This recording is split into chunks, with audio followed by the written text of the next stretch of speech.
You're going to be celebrating your 20th anniversary next year, I think, and over that time, obviously, the sound which you've produced has undergone a massive change. Do you think there's been any theme or ideal which runs through the whole of the band's life, no matter what kind of music you're making? Not that I can think of, no. That's not a very good answer, is it? Really? Sorry, no. There wasn't one sort of overriding thing. You know, we just sort of making good music, really. Got any thoughts, Rich, on that? I don't know. It's quite a sort of difficult one. I can't think of any particular theme that you know.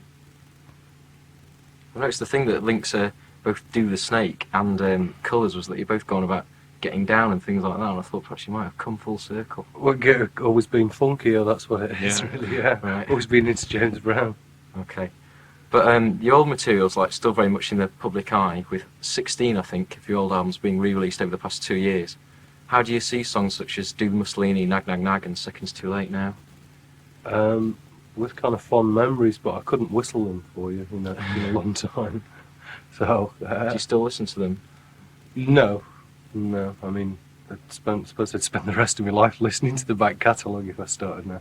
No, I mean, yeah. When the stuff's just been re-released, I mean, I've listened to it again. Did you remaster the CDs? Richard did a lot of remaster up here, and we went down and did it all sort of cut again, but it wasn't changed that much. Just No, cues, it wasn't really. changed at all. It's just copied into digital format. Right. And the old influences, both musical and otherwise, do you still like listen to Cameron Stockhausen, read William Burroughs and watch Warhol and horror movies and things like that? And go out for pizzas, yeah. I never really listened to Stockhausen much myself. No. Most of the others, yeah, probably. Yeah, I mean, can I still listen to because the CDs came out again. I mean, Stockhausen was. I mean, I don't really know. I mean, I know about Stockhausen, but it's not the kind of thing that I particularly listen to. So what do you listen to now? House, Jazz. soundtrack music. Hip hop, Reggae. funk, all sorts. So you're well past the kind of a throbbing gristle kind of stuff now? What do you mean in terms of listening? Yeah.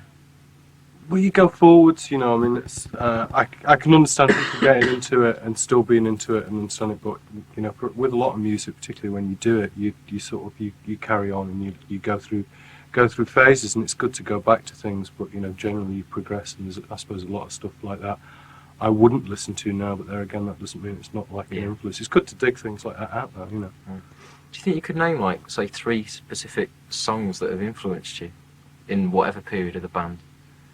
Whether it's now or in 1973? Not on the spot. No. Bit of a difficult one, I think. Probably be a Kraftwerk one in there somewhere. Well, you can have a think about that. We might come back to that later. Okay. You've recently set up your own label called Plastics, which last year's Colours EP and Sweet Exorcist Popcone single came out on. What difference is there between Plastics and Double Vision, which you ran during the 80s? Well, Double Vision was a video label, really. Yeah. That's what it was meant to be. I mean, started putting out records as a way of financing the videos, but Plastics was, specifically for records at this point in time. Right. Are any other acts signed to Plastics? No. So it's just purely for you? At the moment, I mean, it depends, early days, so I have to see how we get on with it. We've only just started, so I mean, we plan to sort of expand it and bring stuff out. At the moment, it's finance, sort of getting it, being able to bring more stuff out. Right.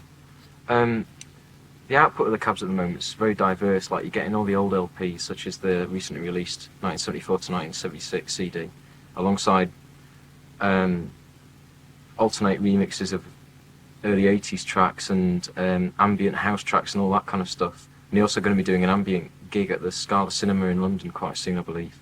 Are there any fields in which you still wish to experiment, or do you think you're spreading yourself pretty widely? Just want to take on highboard diving and stuff like that. Yeah, no, I don't know. It'd be nice to do more with video again, I think, because it's not neglected it. But it's, Who's made the video for I Want You? There isn't one. There isn't one.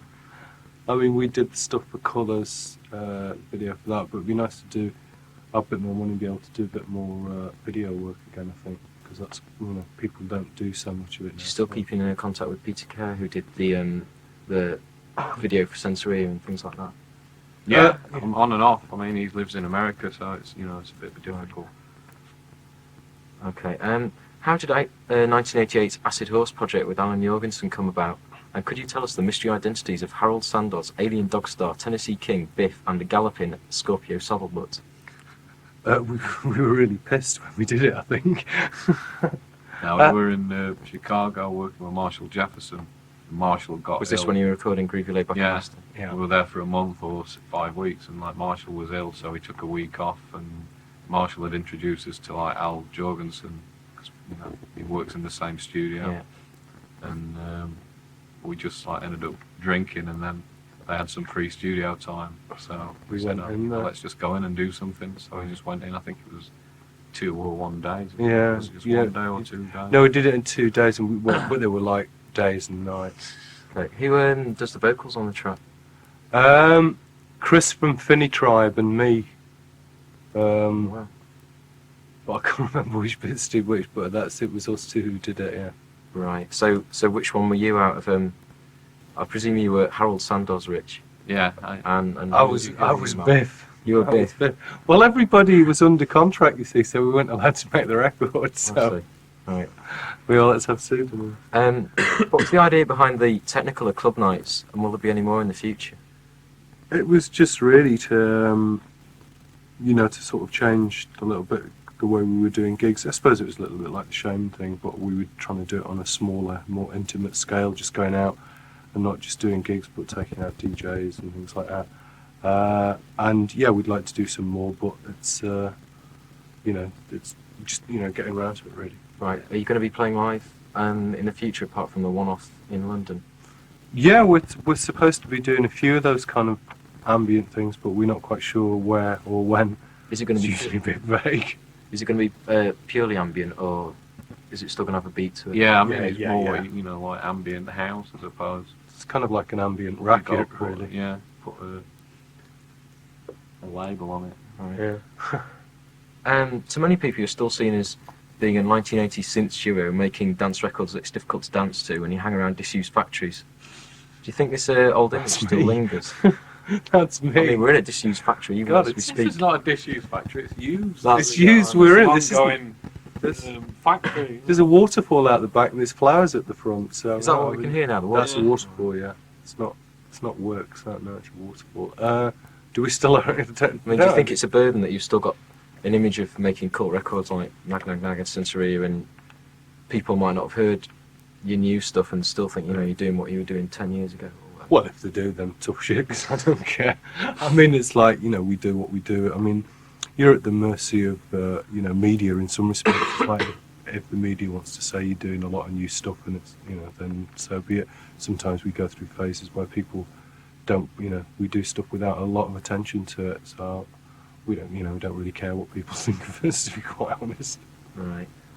Who writes the lyrics for the band? Or is it a collaboration? I usually do. And have they got any special subject matter, or is it just whatever pops into your head on the day of recording?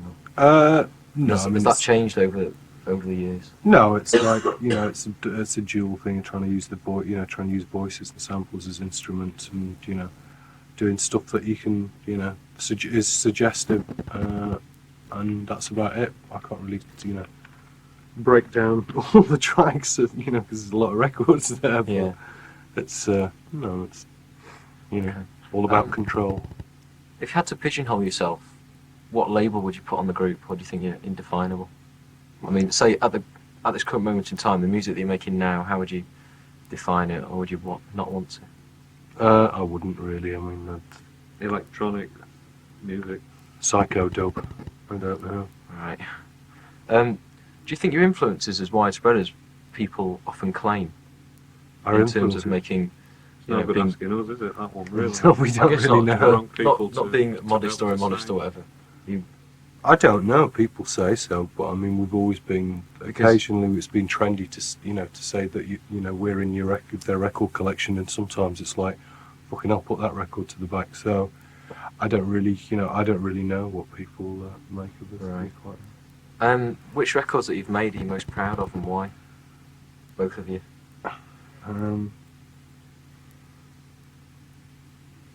All of them, I suppose. Yeah, I like it. You know, I wouldn't like to pick one out. Maybe. But I mean, say if you had The to. latest one that I'm working on. The next one. So you haven't got a favourite LP? Or say 3 favourite LPs, seeing as you've gone through so many different phases. No. Never mind the bollock. Oh, that wasn't us, was it? Yeah. Never mind. I've never thought about it. Right, and what's your opinion on the current music scene? I mean, it's always in kind of like a state of flux. You know, there's always good stuff coming through. Generally, I mean, I don't really take much notice of the sort of charts or anything. I'm not a great fan of the sort of indie guitar music, and you know, rave music's kind of the notion of this sort of rave, what people now call techno. I mean, that's kind of disappearing up its own arse. But apart from that, it's great. I don't know. There's always like stuff that I like, and stuff I don't like. Right. What's the idea behind Technology, the Cab's remix LP, which is coming out in a couple of weeks? It was just an idea between a lot of us to remix some of the Virgin back catalogue. They were into doing it because we were left on good terms with Virgin, and they were into, you know, it was done all right, and they were into activating the back catalogue. So they were talking about a remix album. We said if we're going to do that, then we want to do a real rewrite and rearrange, and you know, really sort of change it around. So it became like a new LP, and that's kind of what happened. How did it alternate who remixed? How want you get involved with it? It was, well, I think Virgin. Well, when you work with major labels and they want a single, they want someone to remix it who's kind of, you know, doing well or something like that. And of the groups that were doing well in the charts, do remixes alternate the most. The only ones that we would have been interested in, you know, they don't, you know, getting people to remix your stuff, you know, doesn't really matter to us. Right. Not much. A couple of years ago, it seemed like Sheffield was in danger of becoming like the new Manchester in terms of places that the media wanted to pick up on because of the popularity of stuff on Warp, such as LFO and Tricky Disco and things like that. Do you think the moment's passed now? Rich, perhaps seeing as you live here, you could answer that the best. Yeah. I mean, it's not, you know, like you say, a couple of years ago, it was getting a lot of attention, and you know, I think, you know, it was warranted, you know, because it was like kind of, you know, a lot of things were happening in the city at that time. But you know, it sort of, you know, died off as people got more and more into hardcore, you know. That sort of, the interesting side of it's kind of gone back underground now, but it's still, you know, still stuff going on, obviously. You know, it's not sort of focused in a way that it was. Does Sheffield as a town still hold the same appeal that it's always done for you, Rich? No, I mean, I don't really like living in England anymore. The truth be known, I mean, Especially after the general election. Well, yeah, I mean that's kind of, you know, doesn't help matters, but. To me, you know, Sheffield's just the base. It's, you know, it's where the studio is, and you know, things are like property and that are generally cheaper here, so it's all right, you know. But it'd be nice, you know, to have the money to live somewhere else where it was warm. Right. What prompted the move to London, Mal? I've lived there for years, really. I don't know. I mean, it's just a gradual thing. I just happened to gravitate towards London, but. Obviously, I still used to come back up here, and you know, kept a base up here because we wanted to keep the studio up here, you know, for Rich and everything like that. So I come back with the thoughts, but I'm just happen to have lived in London for quite a while. Right. What's ex-Cab Chris Watson up to these days? Is he still involved with the Hafler trio, or is he? No, I don't think so. No. He works for still works with Time Tees as a freelance sound engineer, and he does sort of natural history recordings, you know, kind of wildlife and stuff. Does that as well. Do you still keep in contact with him? Does he hear the latest Cabs records? Yeah, occasionally, you know, he gets in touch, or you know, sort of send him stuff up to new Cabs. At the moment, you're remixing tracks for a YMO compilation. Virgin have released a remix LP if you work for them, and last year you worked on an Art of Noise remix LP. Do you think that the pioneers of electronic music are perhaps recycling themselves? Sounds like it. recycling the back catalogue, Yeah. I think is what Yeah. they're doing. It's called activating, your back catalogue, making money for something you've So got you there. think it is a financial? Oh yeah, most records like that are financial. That's not to decry the fact that they, at least they're trying something with it. Things like the YMO thing and the art and those things. Which they've track got are some- you working on? The YMO. It's a track called Shadows on the Ground. It's not. I think it was like quite a big record in Japan, but not that well known in Europe and stuff. Right. Although you've got a large cult following, neither you or the people who associated with you from Sheffield, such as Olivier, Hula, and Chak, ever have really had a big hit. Now, Mark Bryden says that's because Sheffield musicians have got principles. Like any of you could make a ravey chart-friendly single tomorrow, but you won't. So would you say you're in an ideal position now, making alternative dance music on your own label? In theory, yeah. Yeah. Yeah, I And in mean, practice? it is a good position to be in. I mean, in practice, the last things we brought out, there were problems with the distribution. Why and did stuff. Colours have such a long time getting out? Because I was reading about that when you were doing Cities in the Park. Well, I mean, originally Colours was done in it was done in at the end of 1990 and finished off in like January of 1991. And it was meant to be coming out on Warp, and we were supposed to be working with Warp, and they really, they're really into this, this Colours thing that we've done. And we sort of waited and waited for them, and they said, we'll bring it out in March, then we'll bring it out in April. And then in the end, they just turned around and said, well, we haven't got enough money to bring it out, period. So then, we kind of got, the notion of doing it through our own label. And, kind of the process of sorting that out, it just dragged on. And then, it was cut in something like July, and eventually it came out, September? Yes. So, I mean, it was like nearly a year old by the time it came out. Not to say it's not a good record, but music had changed as well so much, like the rave thing had kind of taken over, and it didn't really fit in terms of clubs, which was a shame, because it was a good piece of music. Do you still get played in clubs a lot? I mean, I don't go to probably the right clubs, so I wouldn't know. I mean, Yeah, to a degree, yeah. Yeah, I think the stuff that just came out, the Alternate thing and Kino, I think they're getting played Getting good in club some records, clubs. yeah. God knows where. certainly know that Kiss were playing the single as well, Yeah. so we get played through that sort of circuit. Testone Bash with Exist was certainly a popular one at the Lead Mill on a Friday night a couple of years ago. Really? Yeah, we were all getting into that, blowing the whistles. Can you tell us a bit about the Ambient LP, which I think you might be recording at the moment? Well, we just finished it actually. Yesterday.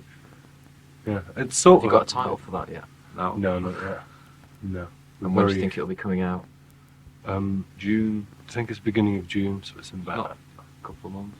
2 months, something like that. And what made you decide to do an Ambient LP, which is probably... Just for a change, really. Yeah, just we've kind of been working on some other material, and then we decided to have a break from that and do something different. So where's your major influence on that? Is it still dance music, or is it more Eno? Both, I think it's like a mixture of both to me. It's got all kinds of things on it. It's not just pure. Like a lot of African ambient. It's very rhythms yeah, and stuff very like very that. rhythmic still. Some of it's quite sort of mad and tribal. Some of it's got a kind of lot like deep house stuff. Film dialogue and bits of samples from things like that. It's just like kind of almost going back to some stuff we did before, but doing it in a new way. Stuff is just like not like songs really. Soundtrack music, basically, film Yeah. soundtrack music. We haven't got a film to go with it. A lot of people say that you were sampling before there were samplers, but now there are samplers. You don't seem to be sampling in the way that you used to, such as all the dialogue that litters LPs like The Voice of America and Covenant, Sword of the Arm of the Lord and things like that. You're not into that anymore, as far as I can tell. What brought about that change? Well, it's Too many other people were Yeah. doing it. So the ambient album's got more. I mean, that's got quite a lot of sort of tape vocals on and things like Yeah. Where'd you get your tapes from? The voices. that. Yeah. got quite a large collection of videos, Records, tapes, also, just like and radio. get it everywhere. Okay. What do you think the band's got left to achieve? I mean, you've been going nearly 20 years. Are you happy with the, No, the I'm first just 20 waiting. years? I'm waiting for my pension. That's all I'm doing it for. I don't Well, I know. mean, what else is there to achieve? You know, I mean, Want a lot more money in a Yeah. bit, but you know, chart success and things like that. Not But as far as like particularly aiming for a hit goes, I mean, surely you've passed that point after leaving EMI. yeah, I mean, you know, Yeah. it's something that I think you cannot contrive, and we've come sort of close to, Well, doing that I think before. but your highest chart position is still like 64, isn't it? no, Something it's like that. 50, 50, 55, or something, 55. which is Was that kinda quite a all right. nail-biting experience getting to No, 55? because about 7 of our singles have all gone to like 60, 50, Yeah. so they all What go number there. did Centuria get to, for example, which is probably the track you're most well known for? I haven't got a clue. No idea. It might I have don't- gone higher. It didn't get as high as that. It didn't get as high as It sold 60, more, but it you probably know, a sort of- different period. So do you think? I think at that point in time you had to sell a lot more records, didn't you, to Yeah. get sort of higher in the charts. It's changed a lot. We now, had because- came out a tough week. We had like, loads of different things. There must have been a mid-year single out at the time or something like that. So why do you think records? I mean, probably your two most famous records are Nag Nag Nag and Sensoria. Why do you think they linger on in? Because people like you keep on about it. Fair enough. No, I'm just reporting what everyone else says. Okay, fair enough. I don't know. It's fun. You just kind of do it. I mean, is it to do with the videos? Do you think? I don't think anyone's really seen the video No, of the Nag Nag Nag. No, I don't think people. It was shown on what do we call it?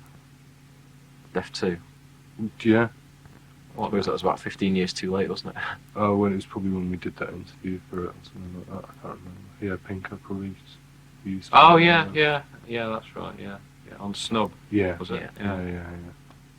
And what about solo projects? I mean, you've both been involved in quite a few solo records, such as Sweet Exorcist for Rich and Love Street for Mal. Have you got anything like that planned? Well, I mean, Rich kind of covers it because he does more as well as sort of doing cab stuff and cabs mixes. I mean, he does Sweet Exorcist, so I mean, you do sort of all sorts of mixes with other people. I want to do some more stuff. I'm kind of it was a straight, just for the last couple of years. It's been about sort of 2-3 years since I've done anything. So I've been working with other people, but not. I'm sort of going back to it again, really. I suppose. Or plan to.